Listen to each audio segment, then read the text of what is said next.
सभी को नमस्कार। मैं Vimal Kumar Yadav, assistant professor political science, government PG college Behror के यूट्यूब चैनल में आप सभी का स्वागत करता हूं। आज हमारी चर्चा का जो टॉपिक है वो है procedure for amendment of the constitution, यानी संविधान संशोधन की प्रक्रिया। ये जो टॉपिक है ये बीए सेकेंड ईयर और एमए फाइनल के जो विद्यार्थी हैं उनके एक पुस्तक चलती है भारतीय शासन एवं राजनीति, उसके सिलेबस का हिस्सा तो है ही। इसके अलावा जो विद्यार्थी बहुत सारी प्रतियोगी परीक्षाओं की तैयारी कर रहे हैं, जैसे Rajasthan police, Delhi police, army, air force, navy, SSC, banking, railway, RPSC या यूपीएससी के किसी एग्ज़ाम की तैयारी कर रहे हैं, उन सभी विद्यार्थियों के लिए बेहद उपयोगी है। क्योंकि जीके का जो पार्ट आता है, जीएस का, जनरल स्टडी का, उसमें पॉलिटी के भी काफ़ी क्वेश्चंस आते हैं, तो उसमें संविधान संशोधन के बारे में भी अक्सर पूछा जाता है। तो आइए चर्चा करते हैं संविधान संशोधन की प्रक्रिया के बारे में। दरअसल हमारा जो संविधान है वो कठोरता और लचीलेपन का समन्वय है। हमारा संविधान अमेरिका, ऑस्ट्रेलिया और कनाडा के संविधान की तरह न तो बहुत ज़्यादा कठोर है कि जिसमें संविधान में संशोधन करना ही बहुत मुश्किल होता है, न ही ये ब्रिटेन की भांति सरल है कि जिसमें साधारण बहुमत से ही सारे संशोधन कर दिए जाएं।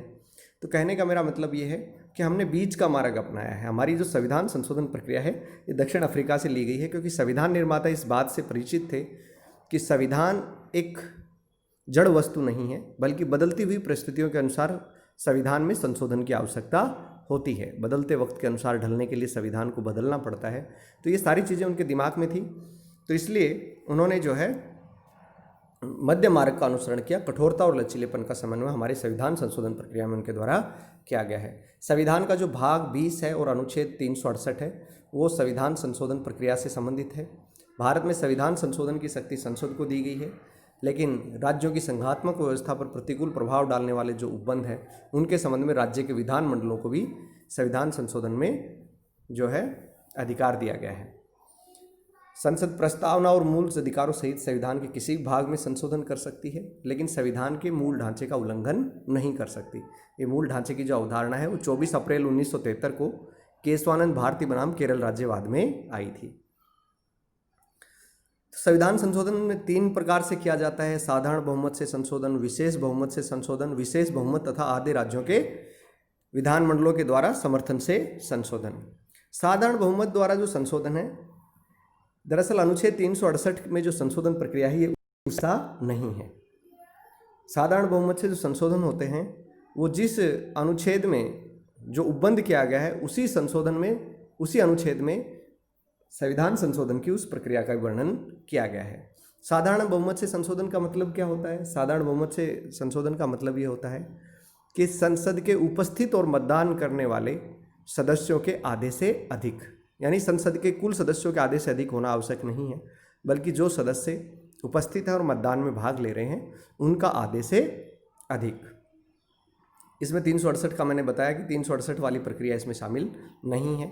साधारण बहुमत से कौन कौन से संशोधन उपबंध हैं जो संशोधित किए जाते हैं?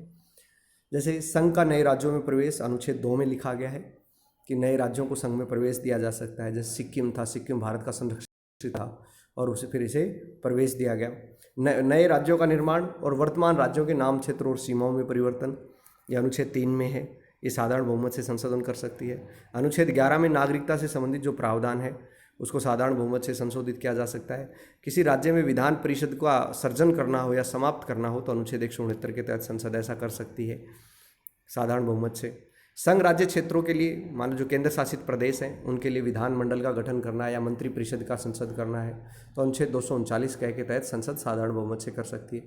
इसके अलावा राष्ट्रपति, उपराष्ट्रपति, न्यायाधीशों के जो वेतन भत्ते हैं उनको बढ़ाने घटाने का कार्य जो है संसद जो है अनुच्छेद 368 की प्रक्रिया उसमें अपनाई नहीं जाती, बल्कि अनुसूची 2 के अंदर जो भी संशोधन है, जो वेतन भत्ते हैं उनको साधारण बहुमत से संशोधित कर सकती है। ये चीज़ ध्यान रखनी है कि न्यायाधीशों के वेतन भत्तों में कोई अलाभकारी परिवर्तन नहीं किया जा सकता, केवल वित्तीय आपातकाल की स्थिति को छोड़कर।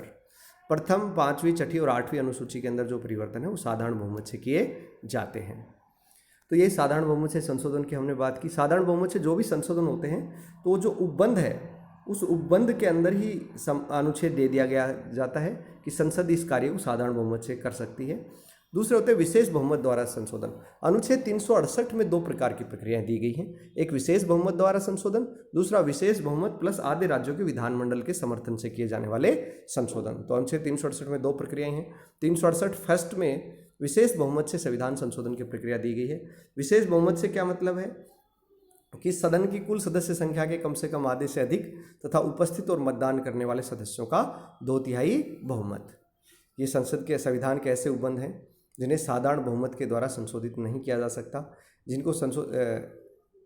जिन्हें संशोधित करने के लिए आधे राज्यों का अनुसमर्थन आवश्यक है। उनको छोड़कर से जितने भी संविधान में उपबंध है वो संसद के विशेष बहुमत से संशोधित होते हैं। यानी ऐसे बहुमत जो साधारण बहुमत से, ऐसे उपबंध जो साधारण बहुमत से संशोधित होते हैं तथा ऐसे उपबंध जिसमें संसद के साथ साथ आधे राज्यों के विधानमंडल की सहमति की आवश्यकता होती है, उन उपबंधों को छोड़कर संविधान में होने वाले अधिकांश संशोधन विशेष बहुमत की प्रक्रिया से किए जाते हैं। यानी मोटा मोटी बात यह है कि संविधान के ज़्यादातर संशोधन संसद के विशेष बहुमत से ही किए जाते हैं।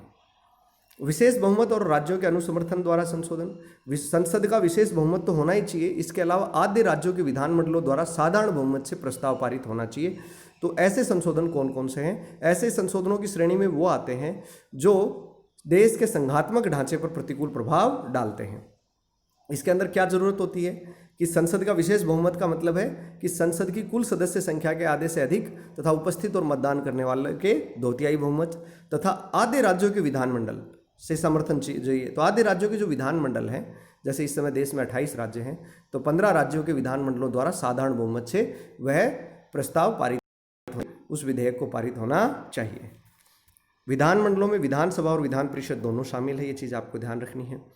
तो इसके अंदर अनुच्छेद 368(2) जो है, जिसमें आधे राज्यों के अनुसमर्थन की भी आवश्यकता होती है, इसमें कौन कौन से उपबंध आते हैं? जैसे अनुच्छेद 54 राष्ट्रपति का निर्वाचन, अनुच्छेद 55 राष्ट्रपति के निर्वाचन का तरीका, अनुच्छेद 73 संघ की कार्यपालिका शक्ति का विस्तार, अनुच्छेद 162 राज्य की कार्यपालिका शक्ति का विस्तार, अनुच्छेद 241 संघ राज्य के लिए उच्च न्यायालय, भाग 5 में जो अध्याय 4 है जो संघ की न्यायपालिका है, भाग 6 में जो अध्याय 5 है राज्यों के उच्च न्यायालय हैं, भाग 11 जो है जिसमें केंद्र राज्यों के बीच विधायी संबंधों का वर्णन किया गया है, और 7वीं अनुसूची के अंदर जो संघ सूची, राज्य सूची या समवर्ती सूची के विषयों में कोई फेरबदल करना हो, कम ज़्यादा करना हो।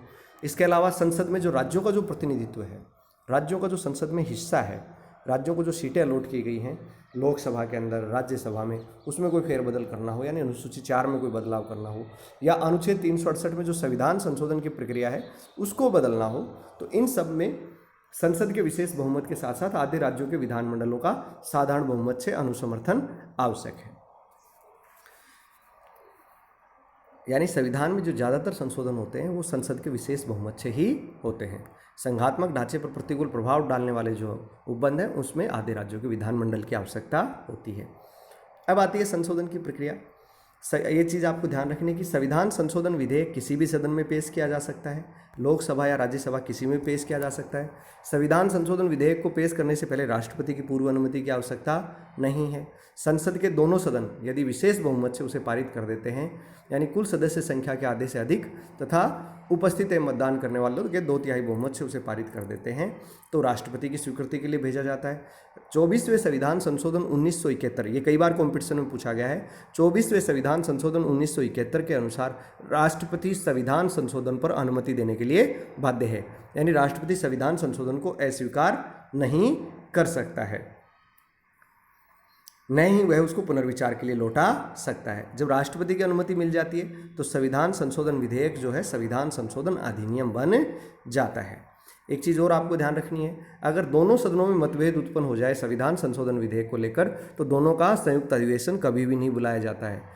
संविधान संशोधन विधेयक दोनों सदनों द्वारा अलग अलग विशेष बहुमत से पारित होना चाहिए, दोनों सदनों द्वारा पारित होना चाहिए। अगर एक भी सदन असहमत है तो संविधान संशोधन विधेयक पारित नहीं होगा। अब मूल अधिकारों में संशोधन की बात करते हैं। दरअसल संविधान लागू होने के साथ ही मूल अधिकारों में संशोधन की संसद की जो शक्ति है उसको लेकर विवाद खड़ा हो गया था। अनुच्छेद 368 जो है वो संसद को संविधान संशोधन की शक्ति प्रदान करता है या नहीं। अनुच्छेद 13(2) के अंदर दरअसल 13(2) में लिखा गया था कि कोई भी विधि जो मूल अधिकारों को कम करती है या न्यून करती है या समाप्त करती है, वह विधि उस सीमा तक अमान्य होगी जिस सीमा तक वह मूल अधिकारों को कम या समाप्त करती है। अब मुद्दा ये खड़ा हुआ कि जो संविधान संशोधन संसद के द्वारा किए जाते हैं वो उस विधि की परिभाषा में आते हैं या नहीं, संविधान संशोधन विधि है या नहीं। तो इसको लेकर बड़ा विवाद खड़ा हुआ। विवाद की शुरुआत होती है 1951 में जब प्रथम संविधान संशोधन किया गया और देश के अंदर जो है जमींदारी प्रथा के उन्मूलन के लिए भूमि सुधार कानून लागू किए गए। उन भूमि सुधार कानूनों को जो है 9वीं अनुसूची में शामिल कर दिया गया और ये लिख दिया गया कि इनको न्यायालय में चुनौती नहीं दी जा सकती, इन भूमि सुधार कानूनों को। तो जो प्रथम संविधान संशोधन 1951 हुआ तो उन भूमि सुधार कानूनों को चुनौती दी गई, प्रथम संविधान संशोधन को चुनौती दी गई कि ये भाग 3 जो है उसमें संविधान के द्वारा प्रदत्त संपत्ति के मूल अधिकार का ये अतिक्रमण करता है।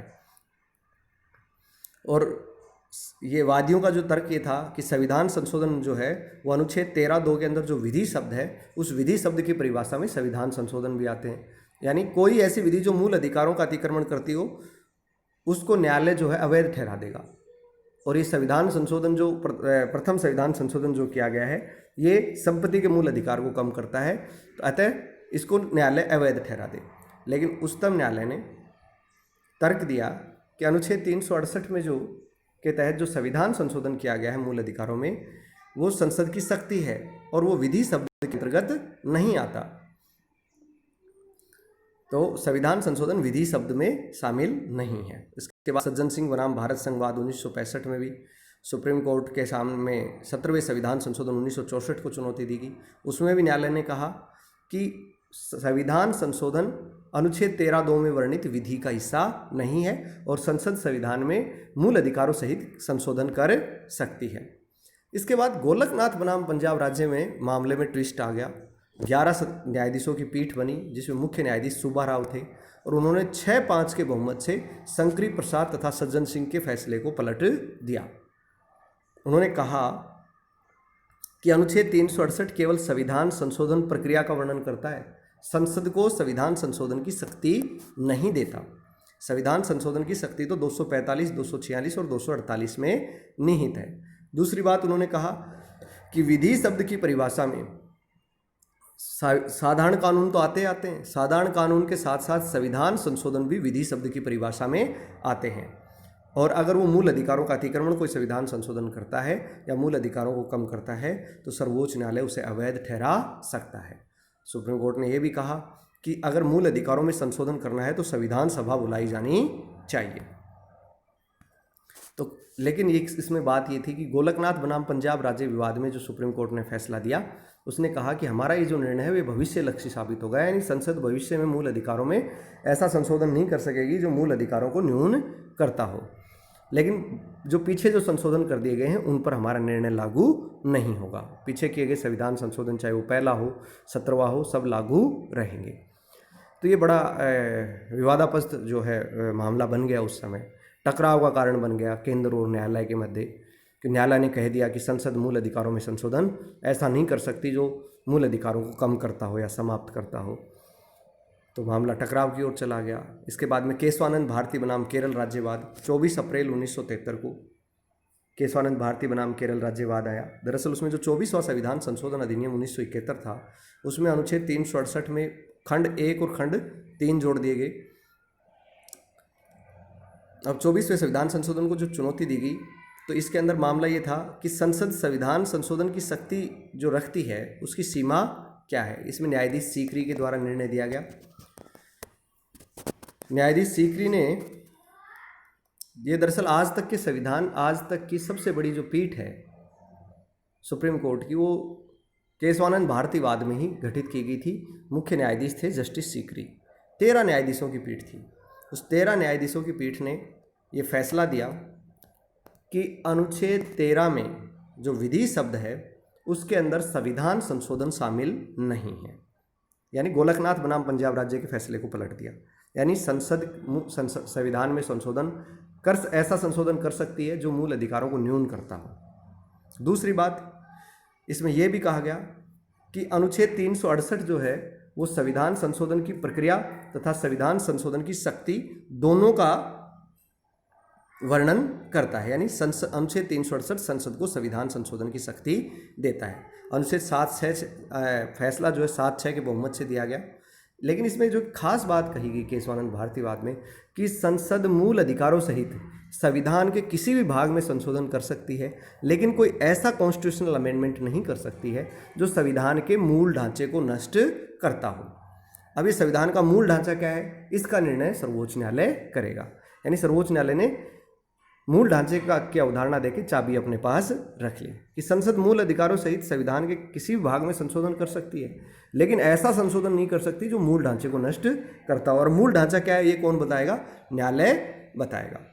अब केशवानंद भारतीवाद जो आया, उसके केशवानंद भारतीवाद के निर्णय को प्रभावित करने के लिए तत्कालीन इंदिरा गांधी सरकार के द्वारा 42वां संविधान संशोधन 1976 पारित किया गया, ताकि सुप्रीम कोर्ट के निर्णय को अपास्त किया जा सके। 42वें संविधान संशोधन द्वारा अनुच्छेद 368 में खंड 4 और 5 जोड़ दिया गया। इसमें बताया गया कि संसद की संविधान संशोधन की जो शक्ति है वो अनंत नहीं है। किसी संविधान संशोधन की विधि मान्यता को किसी भी आधार पर न्यायालय में चुनौती नहीं दी जा सकती। 42वें संविधान संशोधन में ये कह दिया गया कि संसद कोई भी संशोधन कर सकती है और उसके संविधान संशोधन को न्यायालय में चुनौती नहीं दी जा सकती। लेकिन मिनर्वा मिल्स मामले में उच्चतम न्यायालय ने आधारभूत ढांचे के सिद्धांत को बनाए रखते हुए अनुच्छेद 368 में जोड़े गए खंड 4 और 5 को अवैध घोषित कर दिया, निरस्त कर दिया। इसमें बताया गया कि संसद को संविधान संशोधन की असीमित शक्ति प्राप्त नहीं है और संसद द्वारा किए गए संविधान संशोधन का न्यायालय अवलोकन कर सकता है।